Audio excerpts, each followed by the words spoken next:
everyone, and thank you for joining us on another episode of the Fertile Life podcast with Dr. Shahin Ghadir. Today, I am beyond excited to have our special guest, Dr. Will Cole. He doesn't really need much of an introduction, but for those of you who don't know exactly who Dr. Cole is, he's a leading functional medicine expert who consults people around the globe. He has started one of the first functional medicine telehealth centers in the world over a decade ago, way before the pandemic. He was ahead of the game with telehealth, and we're really proud of him, and we've all learned from what he has done. Named one of the top 50 functional integrative medicine doctors in our nation. Dr. Cole, so nice to have you here. Hey, my friend. Thanks so much for having me. My pleasure. My pleasure. So I have just absolutely loved watching your social media, learning so much about what you do from a physician that's helping people all the time. Seeing someone else with a different angle, I've always been a huge believer in integrative medicine. So everything that you do is so incredibly important for my audience and for anyone who's trying to conceive and have a healthy outcome in the world of fertility. So thank you. I really appreciate you being here. I would love, first of all, for you to give us a little blurb on what you love doing as an integrative medicine doctor and anything that you want to go towards in the world of fertility talking to me today, because I have a lot of questions for you. Well, I am such a fan of yours. This is I'm excited to be talking today. So, I mean, what really lights me up, I have a passion for functional medicine, obviously, and being in telehealth for 12 plus years at this point, I just love it immensely. It is a sacred responsibility for me to hold space for people that are struggling with different health problems. And most of my people, the people that I spend my time with during the day, are people struggling with different autoimmune inflammation spectrum issues, and that certainly impacts fertility.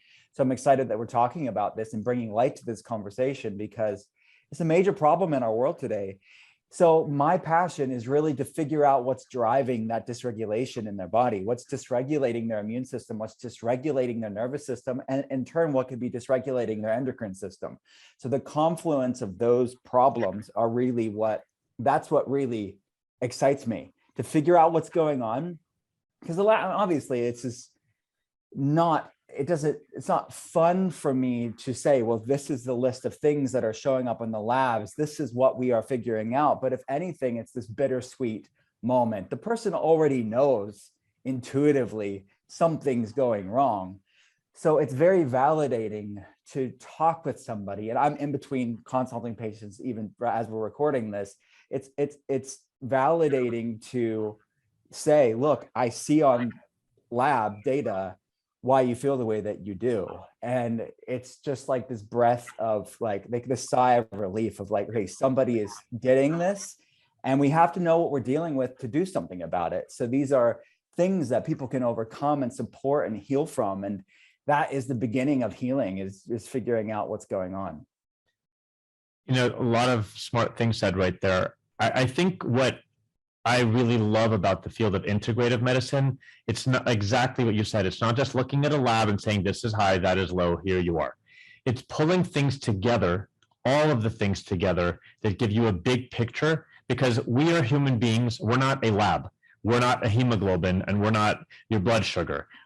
There's so much involved with what we eat, how we sleep, what we do, everything that pulls us together. So that's why I'm a huge fan of integrative medicine. But in the beginning of what you were saying, this telehealth thing, I want to touch base on that because I don't think patients realize, and I sadly did not realize until during the pandemic, 99.9% of my consults that were in town would drive, find parking in Beverly Hills, drive themselves crazy. By the time they came upstairs, did their paperwork, by the time they're coming to sit in my office, a foreign place, we're so annoyed or nervous or just over it already. Now, you could have finished your call 1 minute ago at 1:59, and at 2 o'clock, I call you, you're sitting at your kitchen table, your office, in your bed, you're so comfortable and relaxed, and you get to do the best consultation in the most comfortable place ever.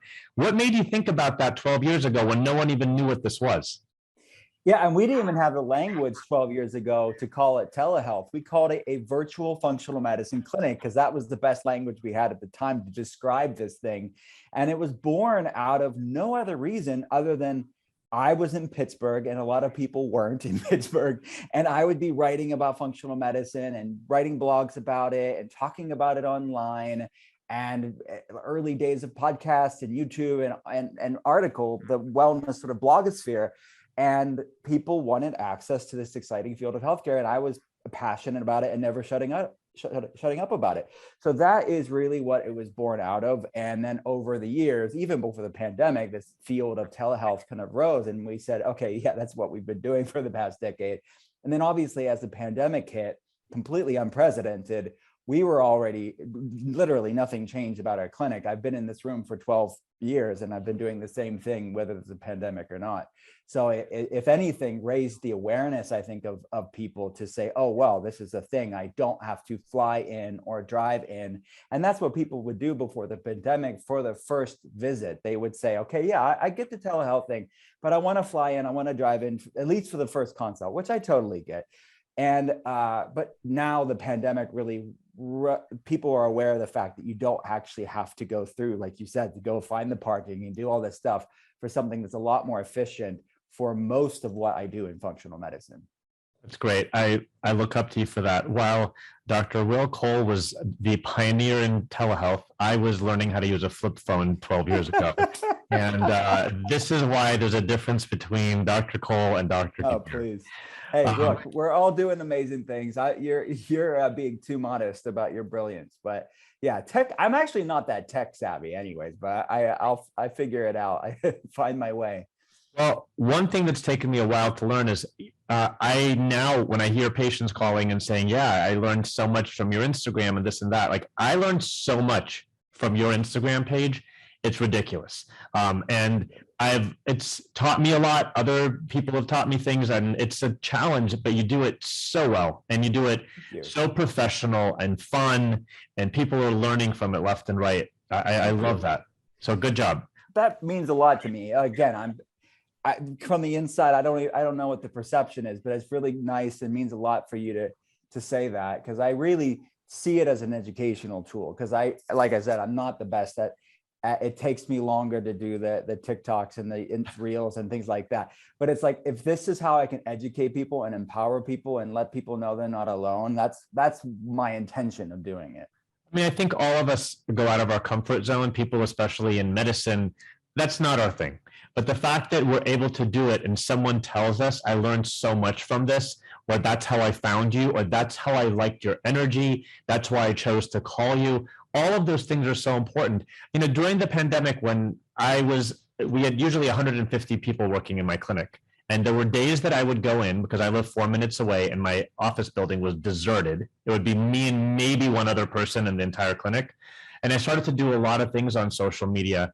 I realized that it is such a powerful tool if used in the right way that can educate people around the world. I get messages from people I didn't even know, that were even watching Instagram in those places. So it's a really powerful tool. And thank you for doing it so well, by the way.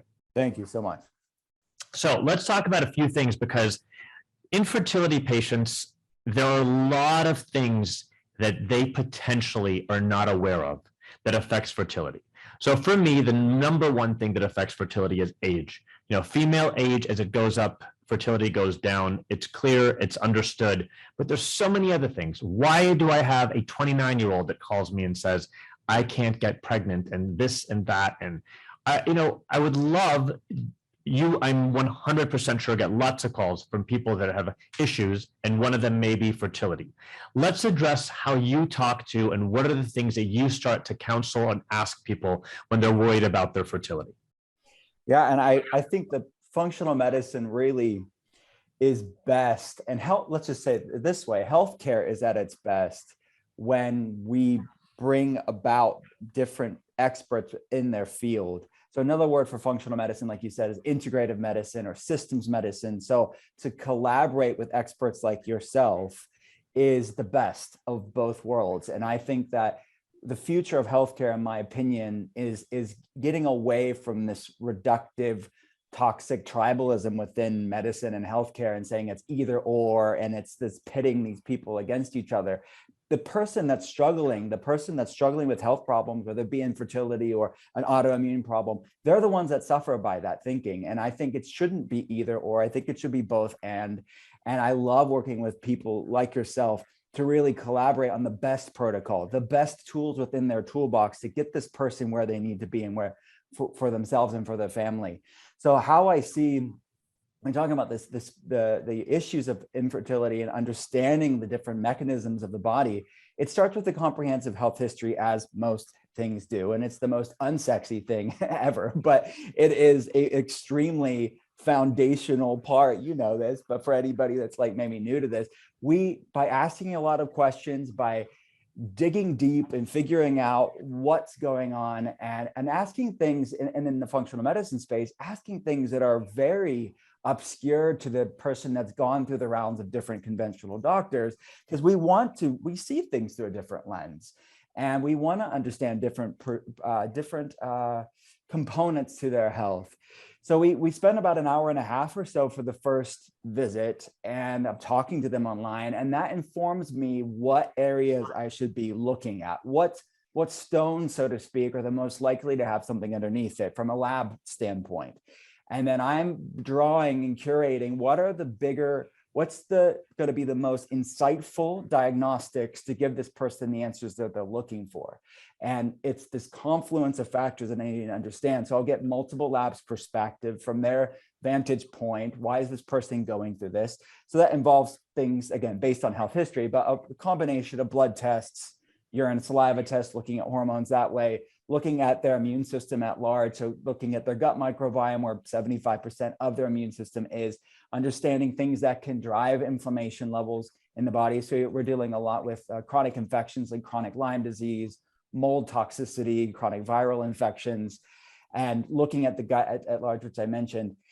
And it's this interplay of different systems of their body that I really want to understand that's what's going on. And then we get super geeky and put all the data on spreadsheets. We're really kind of looking at the optimal zone, not just the lab's reference range, which you know this, but the conventional labs are largely looking at this statistical bell curve algorithm of people who go to labs. And people that are predominantly going to labs aren't the healthiest bunch of people, sadly. So there's a lot of people that intuitively know something's wrong here with my hormones, with my body. It's just something's wrong. And they go to their conventional doctor, and the doctor says, everything's more or less fine here. You're just getting older. You're just depressed. You're just whatever.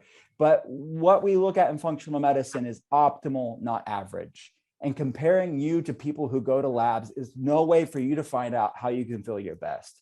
So that's the functional range. That's where we get our name in functional medicine. That's where does vibrant wellness reside? So we're looking at conventional data points, but through the lens of optimal, not average.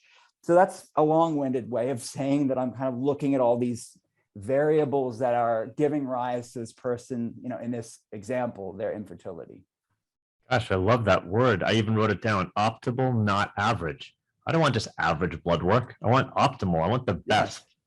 Yes. Exactly. That is so important. I'm going to, from now on, use that a lot, and I'm going to give you credit for it. Okay. So don't worry about me stealing that line. No, take anything you want. It's fair game. And another way of putting it is, just because something's common doesn't necessarily mean it's normal. And many people, just because it's their everyday, they think they should just settle for it. And many doctors, our colleagues, are unintentionally having people settle for this because they aren't seeing it on the labs. And that's where I think collaboration really can come into play to really give people the answers that they deserve. That's excellent. You said something where most of our body's biome is in our gut health. I think gut health has been ignored for so long. Gut health goes hand in hand with inflammation, that I think so many people in our country have horrible inflammation without even understanding. I just came from being out of the country for a few days, and the diet and the food and the freshness of everything that was there does not even exist here anywhere. And it's really sad. And I want you to really kind of address this gut health and inflammation, because I think it's the root of so many evils in people's health and their well-being and in their fertility. 100%. I mean, it's 75% of our immune system is in our gut, and our gut and brain are actually formed from our same fetal tissue. So when babies are growing in their mom's womb, the gut and brain are formed from that same tissue, and they are inextricably linked for the rest of our life through what's known in the research as the gut-brain axis, or the connection between your gut and your brain. Your gut is known as the second brain. And if you think about it, even the intestines, in my mind, I know I'm weird, but the intestines kind of look like the brain. And I don't think that's on accident. And 95% of serotonin, our happy neurotransmitter, is made in the gut, stored in the gut. So it's home, it's our second brain. And some would say it's even our first brain. And it's 75% of the immune system. Inflammation is a product of the immune system. So there's a lot of gut-centric components to people's inflammation levels. So to understand inflammation, you have to look at where the predominance of the immune system resides, which is in the gastrointestinal system. And it's not just about the gut microbiome, it's the larger biome, our skin microbiome. It's our interaction with the larger biome of our world and how it's all interconnected. So it is fundamental. It is paramount for people to understand their gut health. And you do not have to have extreme digestive symptoms to have underlying gut components to dysregulation in your life. Because people I see, and the research is really filled with this, that people that have autoimmune issues, like Hashimoto's is a good example, autoimmune thyroiditis, they may or may not have digestive symptoms. But there's a lot of research looking at underlying gut components, intestinal permeability or leaky gut syndrome, other problems with their microbiome, and it being implicated into triggering things like Hashimoto's, autoimmune thyroiditis, or other, they look at MS and other autoimmune type problems that are not digestive problems. Digestive problems may be part of it, but it's really not the seminal component to it, but yet it's implicated in this problem of autoimmunity. And it's when the immune system starts to lose recognition of self, which you think of that, like what's happening there on a physical level, but also on a mental, emotional level too. It's when the immune system loses recognition of self and starts attacking the thyroid or whatever else. There's over 100 different autoimmune conditions that science recognizes today. That's a problem. And the biome is completely implicated in that. So the next minute of this podcast is probably going to be the most important question that can affect everyone. And I'd love for you to give maybe 2 to 3 examples. What can a person like me or anyone else who's interested to reduce inflammation, which is the root of evil as in us these days that we have realized, to help everything from fertility to overall well health? What are the first 3 things you tell someone to do to reduce inflammation? So you're absolutely right. Inflammation is the commonality between all of these problems. So there's inflammation components to many people, not everybody, but many people's infertility issues. There's many inflammation components to metabolic issues, which increases infertility. People that have type 2 diabetes or some sort of insulin resistant PCOS problems. And then we talk about endometriosis, adenomyosis, any other autoimmune condition, those are all inflammatory, to even things like anxiety and depression and fatigue. There's a whole field of research. It's called the cytokine model of cognitive function. Cytokines are pro-inflammatory cells. Mental health is physical health. And that's a major part of my work too. So just for people to understand the ubiquity of chronic inflammation, it's the commonality, but then we have to ask, what's the causation? Like something caused the inflammation, because inflammation is not inherently bad. It's a product of our immune system. We need it to fight off viruses and to heal wounds, and we need healthy measured inflammation. The problem is chronic inflammation, and that's a breaking of that Goldilocks principle, you know, not too high, not too low, but just right. Well, that's definitely appropriate here for inflammation. We want appropriate inflammatory responses, not this forest fire that's burning in perpetuity. That is chronic inflammation, and that is the problem. So the biggest drivers of inflammation is, if you have to look at the foods you eat. I mean, every food you eat is either feeding inflammation or fighting it. There's no neutral food. There's no Switzerland meal that's doing nothing for your biochemistry. Some in big ways, some in small, negligible ways, but it's influencing your microbiome in some way that's serving you or sabotaging you on big and small ways. So what I would say, what are the the four food additives that are what I call the inflammatory core four that are the most likely to disrupt that gut microbiome and to raise inflammation levels in the body. Number one would be added sugar, which even the pretty sounding euphemisms for sugar still are sugar. So look at labels, educate yourself on labels, anything with the suffix "-ose", even natural sounding things like coconut sugar or agave nectar. They may be better, you could make the argument, but they are still, agave specifically, higher in fructose. Lots of these grams of sugar, added sugars during the day is going to be very disruptive to the microbiome, raising insulin, perpetuating that inflammatory storm.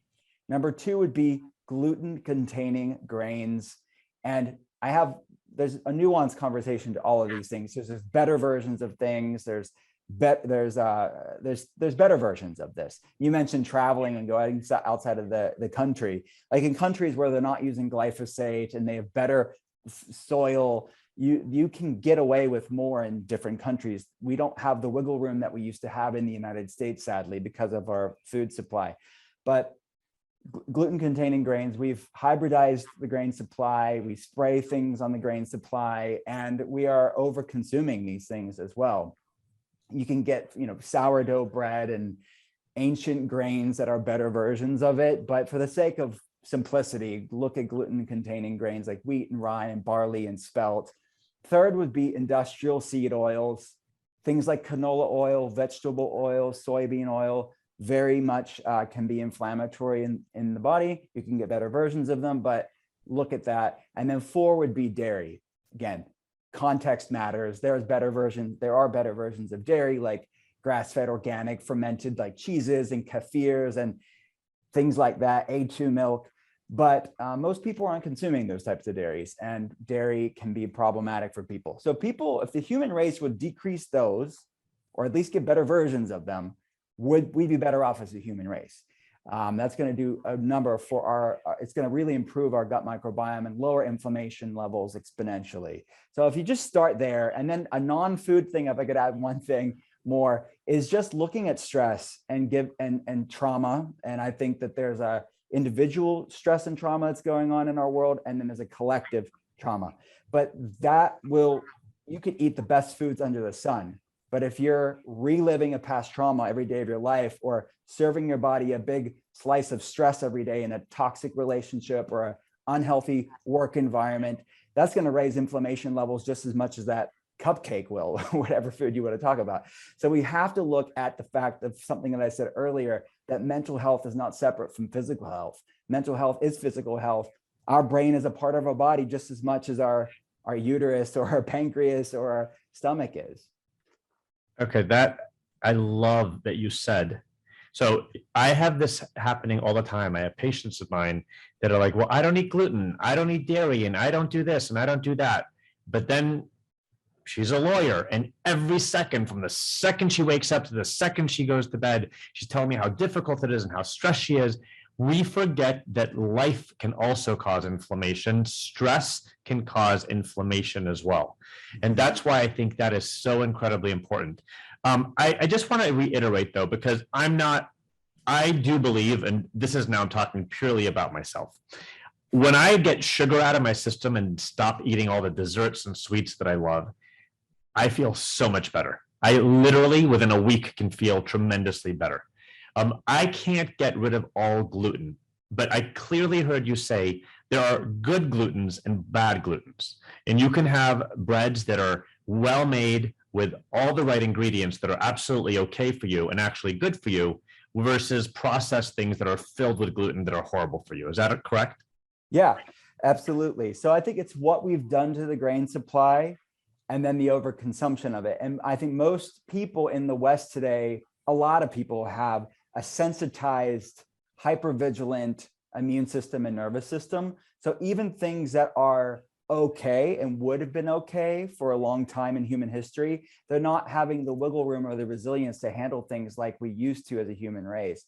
So it's not necessarily all the food's fault.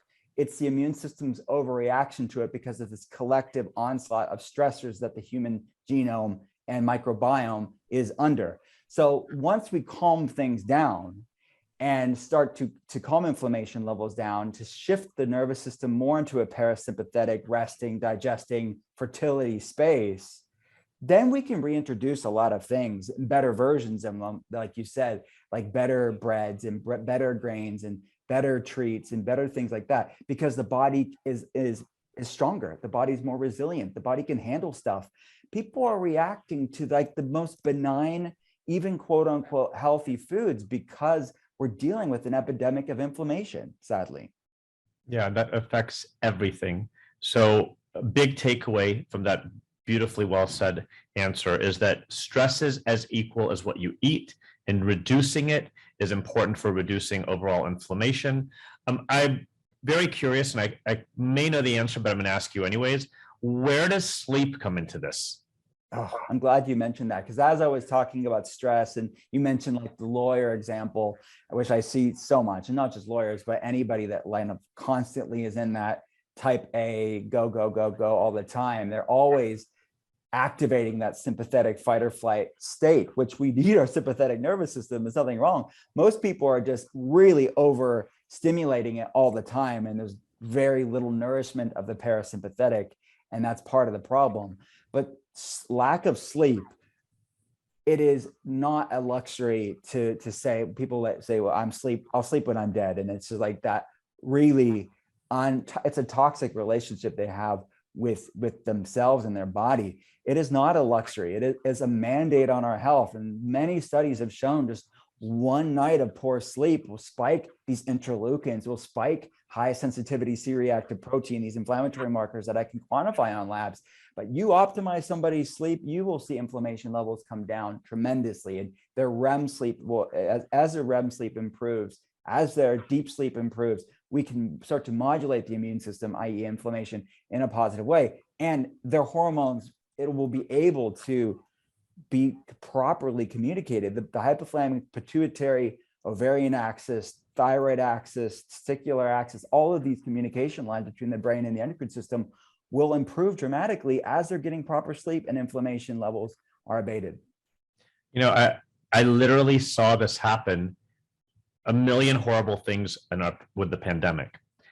However, the fact that our hours changed, I didn't have to go to dinner meetings, I didn't have to go to bed late, I could go to bed when I wanted and wake up a little bit more flexible. That difference in sleep changed. I had never felt so good physically during that time period. Maybe emotionally was a little off, but never felt so good because of the sleep change. And I can't tell you, I agree with that effect of sleep on your body and how restorative it is, and how it just brings your body back to baseline in a healthy manner, and how important it is. And people, unfortunately, just kind of ignore that way too much. They do. And I would say to also look at, because they may think, oh, I can, because they're functioning enough, or they're going to work and they're able to be there for their families, they think, well, it's not that big of a deal. I would say, check in with yourself, see how you really take inventory of your body. And one way you can do that with sleep is tracking this on like an Oura ring or a Whoop band or some sort of wearable device, even if it's just for a few weeks, to get a good gauge. And there's no perfect metric for this, but it gives you a pointer as to what window of success or optimization your sleep is. And people, I've seen people be shocked about this, is that their quantity of sleep is all right, but their quality of sleep really sucks, for lack of a better word. Their REM and their deep sleep is just in the gutter. So we have to look at improving the quality, not just the quantity of sleep. That Oura ring is amazing. I have just learned so much about how I sleep from analyzing and looking at that. Not that I'm an expert at it, but just looking at it and just looking at your over a pattern of like a week or two, the night you slept well, the night you didn't, what it tells you. It's something definitely people should be looking into. Fully, yeah. And there's an interplay. I mean, the more stress somebody is, that's going to impact their sleep. And it's this vicious cycle. Then they're not getting sleep and they're more stressed. And then the foods we eat, obviously, are very supportive of sleep or very detrimental to sleep. Something just completely off topic for a second, but it has to do with sleep. I have really good friends of mine that go to this really well-known spa in Europe, in Austria somewhere. And we go to dinner and I'm always ordering a salad and then my entree and stuff. And they're like, yeah, I don't eat salads at nighttime anymore. I'm like, why? They're like, that's like the hardest food in the world for your body to break down. And Americans don't know that at all. Like, we think you're eating all the salads, you're super skinny and healthy, but how detrimental that is. And the more I did my research, I'd love to know what your thoughts are on that. But I have confirmed again and again and again, having these gigantic, huge salads in the evening and things that are uncooked that take a lot of energy to break down are bad for you and don't let you even sleep well. I'm really curious to hear your thoughts on that. Yeah, we're on the same wavelength, because when I said, even earlier, when I said even healthy foods flare people up, and it's not the food's fault, it's like the gut isn't able to digest things. The first thing that came to my mind was salads. It is this sort of epitomization of the healthy food, right? I mean, everyone have these big old bowls of salads at Air One in Los Angeles. It's just like swimming in this massive salad, which look better, certainly better than the standard American diet. So I'm not shaming anybody's salad, but just because something's better doesn't necessarily mean it's optimal. And also at night. So it's about the timing sometimes, not is it bad or good. It's just, when are you eating this and how much are you eating of this? And salads, a lot of raw plant matter in general, for a gut that needs some healing to do, it's just too much to digest, because digesting requires a lot of energy. And for a gut that's already not the healthiest, and then you're making it do all this work at night, it's just too much all at once. So you could do like a steamed salad. I have patients do that, where they kind of break it down. That breaking that plant matter down a little bit can help. But yeah, I wouldn't even have even a steamed salad late at night if you have digestive problems. I would have it earlier in the day, and then I would limit raw vegetables if you have digestive problems. I would focus more on steamed vegetables, a soft, cooked, even pureed vegetables. Soups and stews are really what we focus on when we're building protocols for patients as we're rehabbing their gut. And as their gut health improves, we can increase the amount of raw vegetables and fruits and things like that. There's nothing wrong with that, but the gut has to be able to digest these things appropriately. So yeah, it is not the American way, certainly not the Los Angeles way, but yeah, I would definitely look at the amount of salads you're having and work on more cooked and steamed plant foods. Before the pandemic, 30% of my practice came from mainland China, and I had 12 trips that I went to China. So the looks that I got when I ordered a ice cold Diet Coke with a big tall glass of ice, like at a restaurant with like a group of like Chinese, they thought I was crazy. And to be honest, the more and more I think about it, I am crazy. So all of the things I had, one of my employees, my lead international representative that would help translate for our patients, she said, when I came to this country and I saw people eating raw lettuce, I thought they were crazy. She has said to me, Dr. Ghadir, up to this day, if I'm going to eat lettuce, if I don't have somewhere to cook it, I'll put it in the microwave first before I'll eat it raw. So I learned so much. You know, people don't drink cold beverages. She's like, why would I put something in my body? My body is 98.6 degrees temperature. Why would I put something that's like 55 degrees down my throat to throw off the body? And I learned so much from what is important. There's some things I don't want to learn from my trips to China, but there's a lot of things that they are doing that we don't even think about. The yin and the yang of the cold and the hot foods, which I think have so much to do with implantation, that thank God we have in-house acupuncturists that helps teach my patients a little bit about this. But my background is Middle Eastern, and my parents got the cold and the hot foods down packed, and I just heard it my whole life. So I get it. But for our culture here in the United States, there's not even a word in the dictionary for hot and cold foods, and they have nothing to do with temperature. And so important for inflammation, how you digest, how your body prepares for implantation. All of these are just so important. And I wish we had a little bit more, which I know most of our functional medicine experts do know a lot about that. So thank you for giving all of that. Yeah. And I'm curious what your thought is on it too.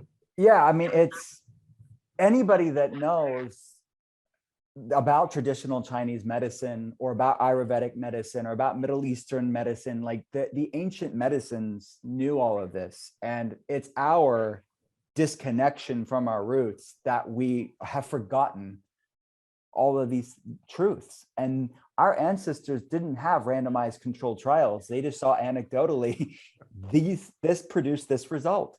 And now science is catching up with antiquity that, okay, all the things that the traditional medicine really saw, a lot of it actually has, now we know the mechanisms. Now we know that these things are substantiated with data.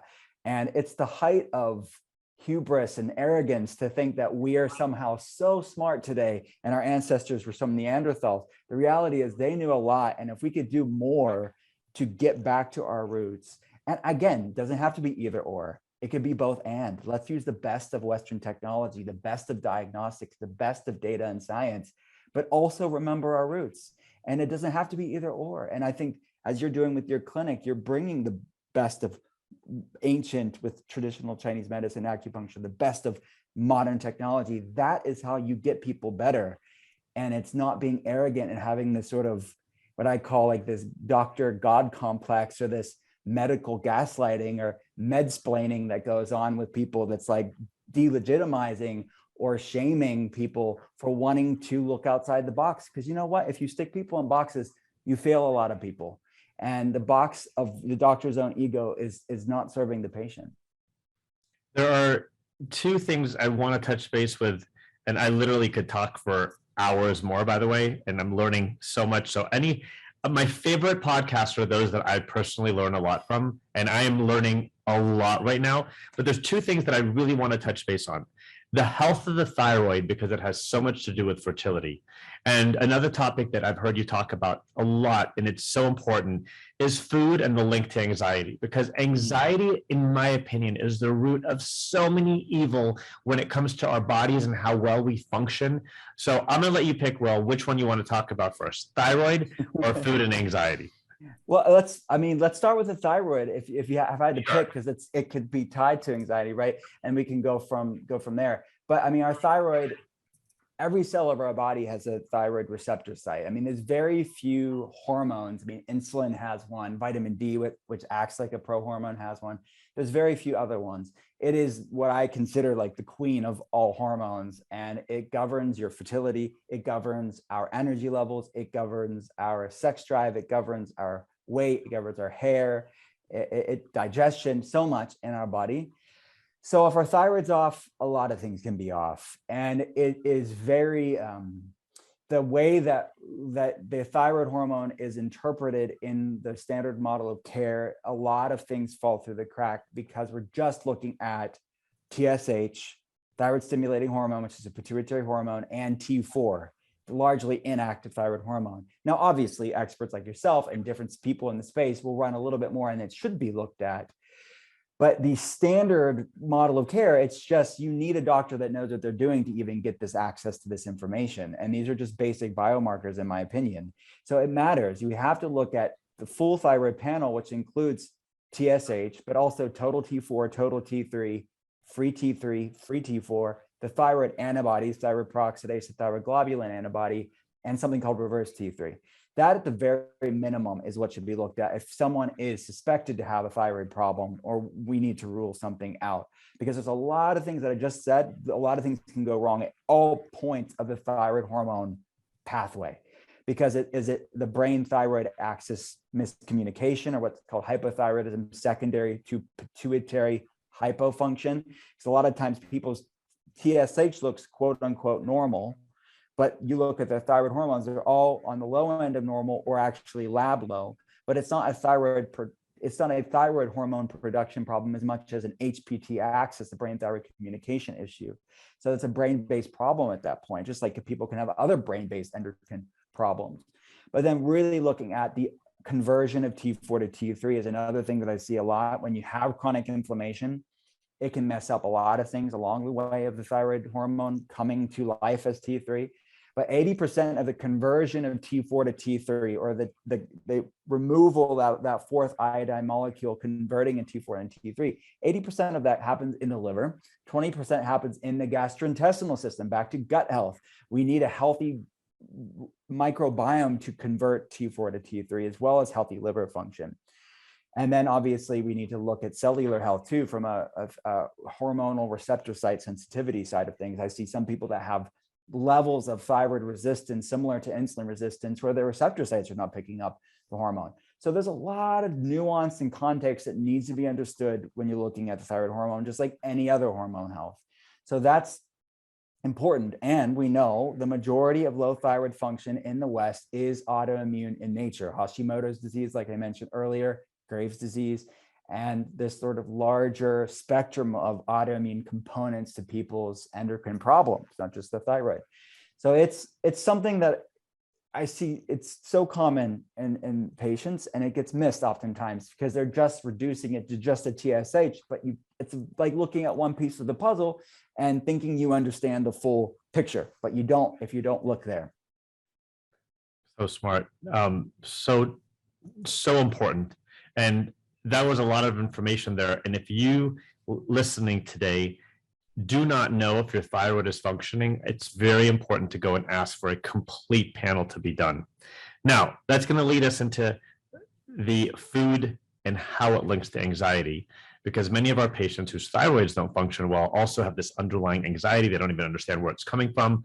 I'm really curious to hear your perspectives on food and how it links to anxiety, because every single day that I do consultations, more and more patients are telling me I have anxiety, I have depression, I have this. And I'm really curious how we can effectivate that and help that with food. Mm-hmm.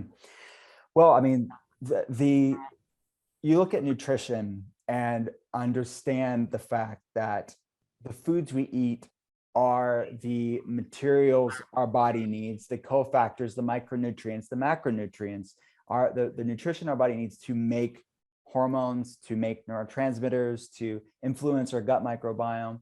It is very much instruments of instruction within our biochemistry. Our food is alive because of brilliant biochemistry, and the foods influence that. So going back to the thyroid real fast, looking at a few nutrient deficiencies that I see that impact the thyroid, which can impact anxiety: selenium and iodine and magnesium. Those are three nutrient deficiencies that I see very, very often.